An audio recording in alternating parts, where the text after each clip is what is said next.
Hello, welcome back to my channel. My name is Jodie and I help you change your beliefs so you can change your body, your health, and your life. In this video, I want to talk about weight loss and the difference between physical hunger and emotional hunger. This is really important to understand if you want to lose weight and keep it off. Because if you are constantly looking to crash diets, or not even crash diets, but just dieting in general, changing your food intake, which is part of weight loss. Yes, you need to do that, and yes, you might need to move more as well and add some exercise into your day. You need a calorie deficit, so you need to cover that in your nutrition, and exercise can help complement that. But a missing link for a lot of you is distinguishing the difference between physical hunger and emotional hunger. Now, you might not even be aware of your hunger at all, and that's where you start to do this, right?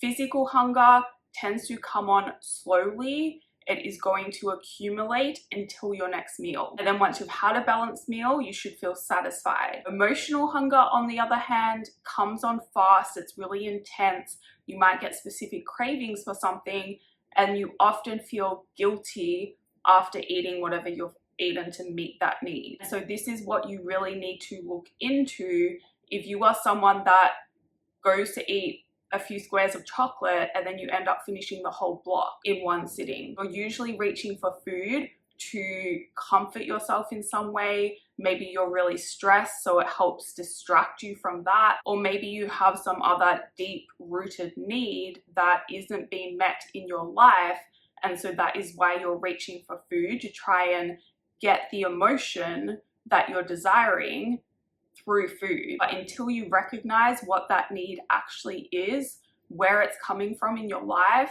what's not being met, you're never actually going to be able to fill that void, because food is temporary, right? Like, it's the quick fix to try and give you that kind of dopamine boost, maybe fix that negative emotion that you're feeling, get rid of it. Instead, you have to sit with how you're feeling, recognize where it's coming from, and then recognize how to fill that void yourself. That is how you are going to get lasting change, because then you're going to be able to eat only when you're actually hungry, and you're going to be able to stop reaching for food because you have another way to fill that void, or maybe that void no longer exists. For example, I've worked with many women dealing with this issue, and often it is so deep, it's coming up from some kind of childhood wound. A lot of my clients have issues with binge eating, especially at night. And for example, one of them, she was constantly binge eating. She would do really well for like a week or two, which is pretty normal as well. And then she would start to feel lonely at night, and that's where she would start to look for food for that comfort, for that good feeling, kind of get rid of the loneliness and distract herself from feeling that way. Once she recognized this, that's when the real work began, right? Because you have to learn how to sit with that uncomfortable feeling to end up releasing it. Until it's released, it's going to continue to come back. And that's how you keep yourself in that negative cycle where you binge on food or use food to get rid of that feeling, meet the void. And it's not easy work. It's not as simple as, like, yes, you do need to feel it, release it, but then you also need to do more work to look at where it's really coming from and look at what you need to do in your life that's not to do with food or exercise to meet that need. And this can take working with a therapist, working with a coach, or your own journaling practice, and kind of looking up prompts to help you get to the bottom of it, and then to help you come up with strategies to keep progressing forward so that this no longer holds you back. Because if it's holding you back from changing your body and losing weight, it's very likely holding you back in other areas of your life as well. And you can start working on this today. Like, literally every time you go to eat something,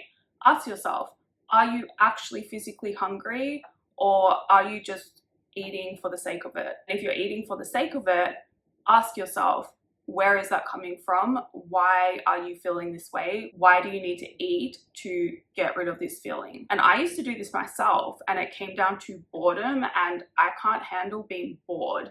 That feels so uncomfortable to me. I would rather be upset over something and let myself cry than to sit around feeling bored. And when I looked into it deeper, a lot of it came down to feeling lonely and not having that need for physical connection being met in my life. That's the short of it. Obviously, it goes deeper, and the more you journal on this stuff as well, or talk to a therapist, talk to a coach, the more you're going to like see the patterns and how they're all connected, how it's playing out in your life. And understanding it all gives you that awareness, and awareness at the end of the day is power. And that's when you have the power to really take responsibility for your health, your body, your whole life. And in short, when you ask yourself, are you actually physically hungry or emotionally hungry? You can then start to put strategies in place. Obviously, you need to do this emotional work as well, but something you need to start doing is pausing before eating, asking yourself that question, what kind of hunger is it? And then if it's emotional hunger, stop yourself, distract yourself with something else first, going for a walk, doing journaling, meditating, having a drink instead, or talking to a friend, scrolling on socials. That's like the only time I'd recommend that. But you've got to pull yourself away somehow, feel the emotion that you're feeling, that's really important, and then go back and eat when you're physically hungry. That's going to help you stop the self-sabotaging cycle. I hope this made sense. It is a little bit deep and complicated. If you have any questions, feel free to send me an email. I put that in the description box. That is all for this video. Thank you for watching. If you liked it, please like it. If you'd like to see more, please subscribe. And if that's the case, I will see you in the next video.